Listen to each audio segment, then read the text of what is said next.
সম্মানিত হাজিরিন, ওই কাল কিয়ামতের ময়দানে সবাই যখন ইয়া নাফসি করতে থাকবে, সবাই যখন ইয়া নাফসি করতে থাকবে, আল্লাহ রাব্বুল আলামিন ডাক দিয়ে বলবে, হে আমার খোদার হাফেজ, আসো এইদিকে আসো, তোমার জন্য তো জান্নাতটা আমি ওয়াজিব করছি, তোমার জন্য জান্নাতটা ওয়াজিব করে দিয়েছি, আসো তোমার কাকে পছন্দ হয় এমন 10 জন ব্যক্তি এই যে দেখতেছো সারিবদ্ধভাবে দাঁড়ায় আছে, তারা জাহান্নামী, এদেরকে জাহান্নাম থেকে বাঁচানোর কোনো উপায় নাই, এমন 10 জন ব্যক্তিকে তুমি বাছাই করো যাদেরকে তুমি তোমার সঙ্গে জান্নাতে নিয়ে যাইবা। এমন ব্যক্তিকে তুমি বাছাই করো যাদেরকে তুমি বিনা হিসাব ছাড়াই তাদেরকে জান্নাতে নিয়ে যাইতে পারো। বলেন তো দেখি, কোরআনের হাফেজের মান মর্যাদা আছে? দুনিয়াতেও আছে, পরকালেও। সম্মানিত হাজিরিন, দুনিয়াতেও তার মান মর্যাদা বেশি। সম্মানিত হাজিরিন, কেমন মান মর্যাদা? ছোট্ট একটা উদাহরণ দিয়া দেখাই। রমজান মাস আসে, আমরা খতম তারাবি পড়ি, হাফেজ মাওলানা আছে, মুফতি আছে, সবাই আছে, কিন্তু সবাইকে দিয়ে যেটা না হয়, একটা কোরআনের হাফেজ দিয়ে সেটা হয়, ঠিক কি না? সম্মানিত হাজিরিন, একটা কোরআনের হাফেজ ছাড়া খতমে তারাবি হয় না। অথচ চিন্তা করেন আল্লাহ তাআলা ওই হাফেজকে কেমন মর্যাদা দুনিয়াতে দান করছে। সম্মানিত হাজিরিন, লক্ষ্য করে কথাগুলো শুনবেন। ইমামে ফখরুদ্দীন রাজি রাহমাতুল্লাহি আলাইহি তিনার কিতাবের মধ্যে লেখে, পয়গম্বর আলাইহিস সালাতু ওয়াস সালাম তিনি সফরের দিকে রওনা করলেন। পথের মধ্যে একটা গোরস্থান, ওই গোরস্থানের ভিতরে একটা কবরস্থানের ভিতরে অনেকগুলো আযাব হইতেছিল। পয়গম্বর আলাইহিস সালাতু ওয়াস সালাম তিনি দাঁড়ায় গেলেন, সেই জায়গার মধ্যে দোয়াও করলেন, সেই জায়গার মধ্যে 2 রাকাত নামাজও পড়লেন, কিন্তু কবরের আযাব ধারাবাহিকভাবে চলতে আছে। পয়গম্বর আলাইহিস সালাতু ওয়াস সালাম তিনি পেরেশান মুখ নিয়ে তিনি চলে গেলেন। যখন আবার সেই সফর থেকে বাড়ির দিকে আসবেন, সেই কবরস্থানের পাশ দিয়া যখন যাইতেছিল, পয়গম্বর আলাইহিস সালাতু ওয়াস সালাম খেয়াল করলেন এই কবরস্থানের যেই সমস্ত কবরের ভিতরে আযাব হইতেছিল, আল্লাহ রাব্বুল আলামিন তাদের প্রত্যেকের কবরের আযাবকে মাফ করে দিয়েছে। সম্মানিত হাজিরিন, পয়গম্বর আলাইহিস সালাতু ওয়াস সালাম দাঁড়ায় বললেন, আল্লাহ তাআলা ওহীর জন্য হযরতে জিবরাইল আলাইহিস সালাতু ওয়াস সালাম তিনি আগমন করলেন। বলতেছেন, আল্লাহর পয়গম্বর এই জায়গার মধ্যে আপনি দাঁড়ায় পড়লেন কেন?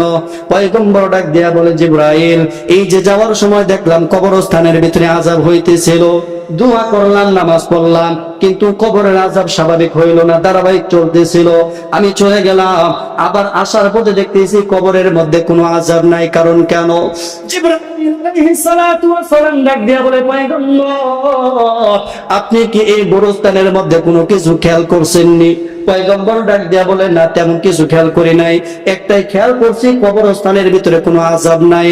জিবরাইল আলাইহিস সালাতু ওয়াস সালাম ডাক দিয়া বলে, পয়গম্বর এই যে দেখেন একটা নতুন কবর দেখতেছেন, এই কবরে যাকে স্মরণ করানো হয়েছে ওই ব্যক্তি কোনো সাধারণ ব্যক্তি না, ওই ব্যক্তি কোনো আল্লাহর সাধারণ কোনো বান্দা না, ওই ব্যক্তিটা হলো আল্লাহ তাআলার কোরআন তার কলবের ভিতরে ধারণ করেছে, কোরআনের হাফেজ, দুনিয়াতে কোরআন অনুযায়ী তার জিন্দেগি পরিচালনা করেছে। এই ব্যক্তিটা আজকে দুনিয়াতে বিদায় নিয়ে আল্লাহ তাআলার কাছে চলে আসে। এই কবরস্থানের মধ্যে দাফন করার কারণে আল্লাহ রাব্বুল আলামিন সমস্ত কবরবাসীর আযাব আল্লাহ মাফ করে দিয়েছে। তাহলে কোরআনের হাফেজের মান মর্যাদা বেশি। সম্মানিত হাজিরিন, দুনিয়াতেও বেশি, মৃত্যুর পরে কবরেও বেশি, হাসরের ময়দানেও বেশি, পুলসিরাতেও বেশি, জান্নাতের মধ্যেও বেশি। কেমনে তোমরা জানো? জান্নাতের ভিতরে এমন কোরআনের আসর বসানো হবে, ওই সময় কোরআনের হাফেজরা কোরআনের তেলাওয়াত করবে, আল্লাহু আকবার। সম্মানিত হাজিরিন, কোরআনের বরকত, কোরআনের বরকত এত বেশি যেটা অন্য কোন গ্রন্থের ভিতরে নাই, যেটা অন্য কোন কিতাবের মধ্যেও নাই, যেটা আল্লাহ তাআলা নিজের গ্রন্থ কোরআনের ভিতরে দান করেছে, ঠিক কি না? সম্মানিত হাজিরিন, এর জন্য কোরআনুল কারীম শিক্ষা অর্জন করতে হবে। কত নাম্বার গেল? 2 নাম্বার। 1 নাম্বার হলো যখন আল্লাহর কথা স্মরণ করব সাথে সাথে আল্লাহর প্রতি ভয় রাখতে হবে।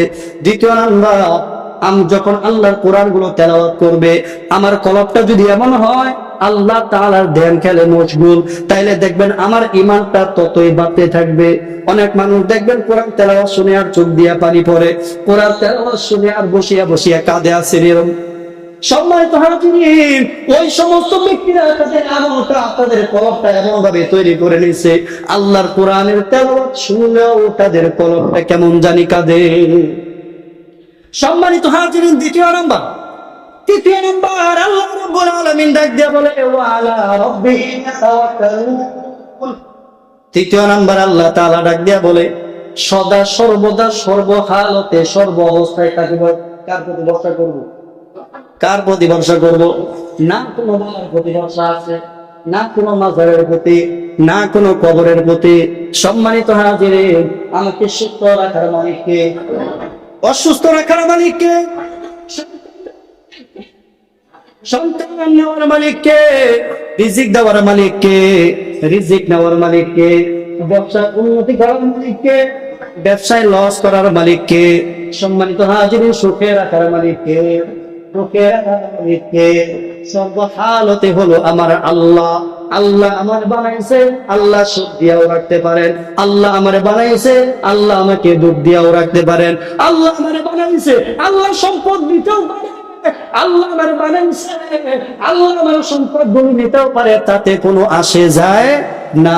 আল্লাহ ইচ্ছা হয়েছে, আল্লাহ করছে, কিন্তু আমি আল্লাহ করে ভরসা রাখবো, এর মধ্যে সন্দেহ নাই, ঠিক কিনা?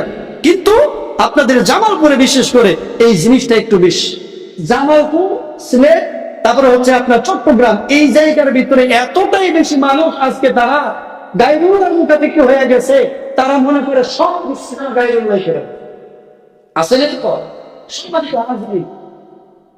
দেখবেন, এই যে আমি যেদিন বাড়ি থেকে আসলাম, বাড়ি থেকে গেলাম কিছু নাই, বাড়ি থেকে যখন আসলাম লোকালে আসছি, তো লোকালে সাধারণত ওই টাইমে তেমন কোনো জ্যাম হয় না, সিট অহরহ খালি থাকে। তো ওই দিন এতটাই খারাপ অবস্থা, দাঁড়ানো কষ্ট হয়ে যেতেছিল। তো তখন আমার সাথে ছিল আমার বউ জানাই, তাদের বাড়ি আবার জানাবো। তো জিজ্ঞেস করলে মেয়ে তো বের হওয়ার কারণ কি, বলতেছে তারা মনে হয় এনায়েতপুর গেছে। গেছি এনায়েতপুর গেছি। তো বললাম এনায়েতপুর কি? বলছে যে এই জায়গাটা ওরস ছিল, যার কারণে এতগুলো মানুষ তারা এই জায়গায় গেছে। বিশ্বাস করবেন, পুরুষের চাইতে নারীর সংখ্যাটাই বেশি। নয় দললাম তারা গেছে না, কিছু হবে গেছে, যেহেতু এনায়েতপুরে ওরস ছিল, ঠিক কিনা? সম্মানিত হাজিরিন, এই যে বিশ্বাসের জায়গা, বলেন তো দেখি, যদি কারো বিশ্বাস থাকে যে কবরের ভিতরে যিনি শায়িত আছে সেই আমাকে সবকিছু দিবে, সেই সন্তান দিবে, সেই সুখ দিবে, সেই শান্তি দিবে, যদি এমন বিশ্বাস কারো থাকে, বলেন তো দেখি তার ঈমান থাকবে কি থাকবে না? কিন্তু অথচ আমাদের দেশে এমন ব্যক্তিরাই যারা এই মাজার গুলোকে নিয়ে তারা ভণ্ডামি করতেছে। সম্মানিত হাজিরিন, 100 থেকে 100% আমি মানি, যিনি কবরে শুয়ে আছে 100% তিনি আল্লাহর ওলি, ঠিক কিনা মুসলমান? হাজিরিন, 100% তিনি আল্লাহর ওলি, কিন্তু তিনি জীবন দশা বলে নাই আমি আমার মৃত্যুর পরে তোমরা আমার কবরে এসে সিজদা করবা করছে। সম্মানিত হাজিরিন, এই পৃথিবীর ভিতরে শ্রেষ্ঠ মানব কে? বলে তো কি আল্লাহর পয়গম্বর, ঠিক কিনা? আল্লাহর পয়গম্বর শ্রেষ্ঠ মানব, সকল নবীদের সেরা, যারা হজে গেছেন, মদিনায় যখন রওজা শরীফে গেছেন, আজ পর্যন্ত দেখলেন সিজদার দূরের কথা, হাত তুলে দোয়া করার জন্য দিছে দেয় নাই। অথচ যখন কেউ হাত তোলে, পুলিশ প্রশাসন বলে যে যাও মক্কায় যাও, সেই বাইতুল্লাহর সামনে গিয়ে হাত তুলে দোয়া করো, আল্লাহর কাছে চাও, এই জায়গায় তার জায়গা না।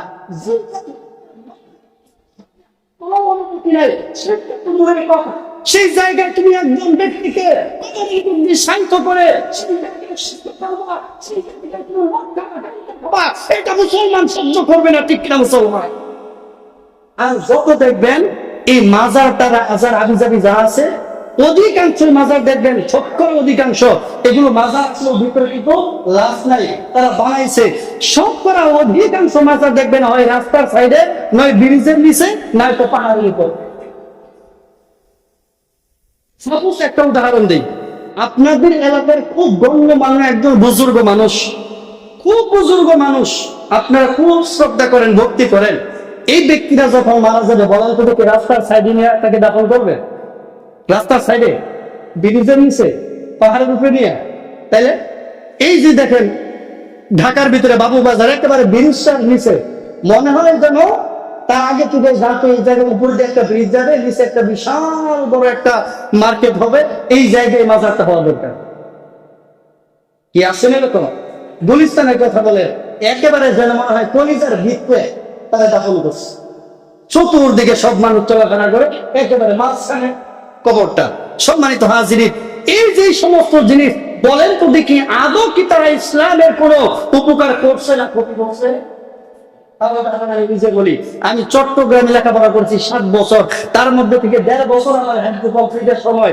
এই 1.5 বছরের ভিতরে আমি ছিলাম চট্টগ্রাম বারুইয়াঘাট। সেই জায়গায় একটা জায়গা আছে নয়াপিলা পাহাড়, সেই পাহাড়ের উপরে বিশাল বড় একটা পাহাড় নয়াপিলা পাহাড়, সেই পাহাড়ের উপরে একটা মাজার। সম্মানিত হাজির, ছাত্র জীবন তো দুষ্টারি স্বাভাবিক সবাই করে, তো আমরাও কয়েকজন ছাত্র মিলে গেছি সেই জায়গার মধ্যে একটু দেখার জন্য মাজারে তারা করে কি। সম্মানিত হাজিরিন, গেলাম, যাওয়ার পরে দেখলাম সুন্দর করে সাজায় রাখছে, সুন্দর করে সাজায় রাখছে। কিছু কিছু তারা সেই জায়গায় সেজদা করতেছে, আবার কিছু কিছু আছে লাল সুতা আছে না, লাল সুতা নিয়ে গাছের মধ্যে বাঁধতেছে। তো সম্মানিত হাজিরিন, একজন মুরব্বীকে জিজ্ঞাসা করলাম, আপনি যে গাছের মধ্যে এটা বাঁধতেছেন কারণ কি? তিনার কথা একটাই, যে বৃদ্ধ হয়ে কিছু অবশ্য আমার বংশ আমি তুলে নাই, এই বংশটা খোলার জন্যই গাছের মধ্যে নিয়োগ করছি, যে বাবার নাম করে আমি গাছের মধ্যে দড়িটা বাইদা দিলাম, অন্তত বুড়া বয়সেও যদি একটা সন্তান হয়। সম্মানিত হাজিরিন, আদৌ সম্ভব? তাইলে ওই বান্দাকে নাও দিতে পারে, ঠিক কিনা মুসলমান? সম্মানিত হাজিরিন, এই জিনিসগুলো হচ্ছে এই জিনিসগুলো আজকে আমাদের ভিতরে এমন ভাবে ঢুকে গেছে, যার কারণে আমরা ইমানের উপর চলাটাও আমার জন্য মুশকিল হয়ে আছে। সম্মানিত হাজিরিন, এগুলো করা যাবে? যাবে না।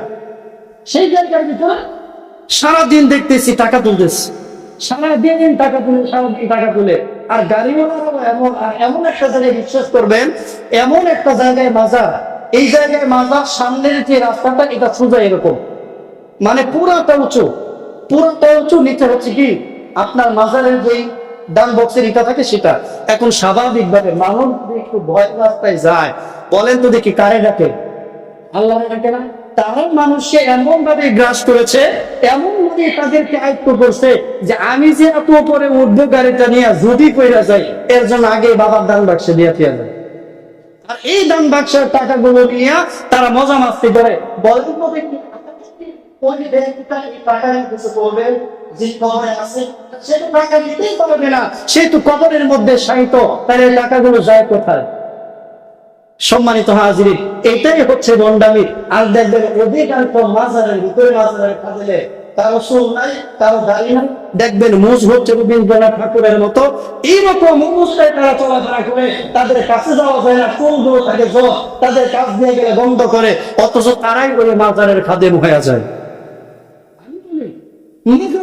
সমস্যা নাই, মাজার ভাঙার পক্ষে আমি না, কারণ যেখানে তিনি শুয়ে আছে তিনি অবশ্যই 100% আল্লাহ ওলি একজন ব্যক্তি। মাজার থাকুক, যান আপনি যান,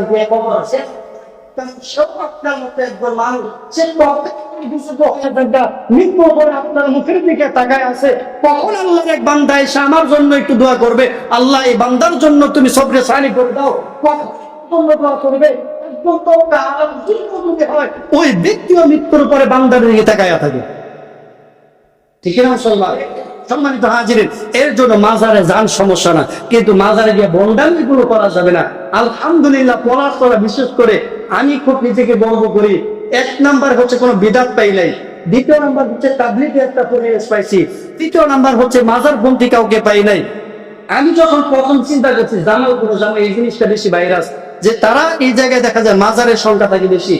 আলহামদুলিল্লাহ, কিছু করে নাই, গোছানো একটা পরিবেশ, শুধুমাত্র আমাদের সেই গোছানোর অভাব।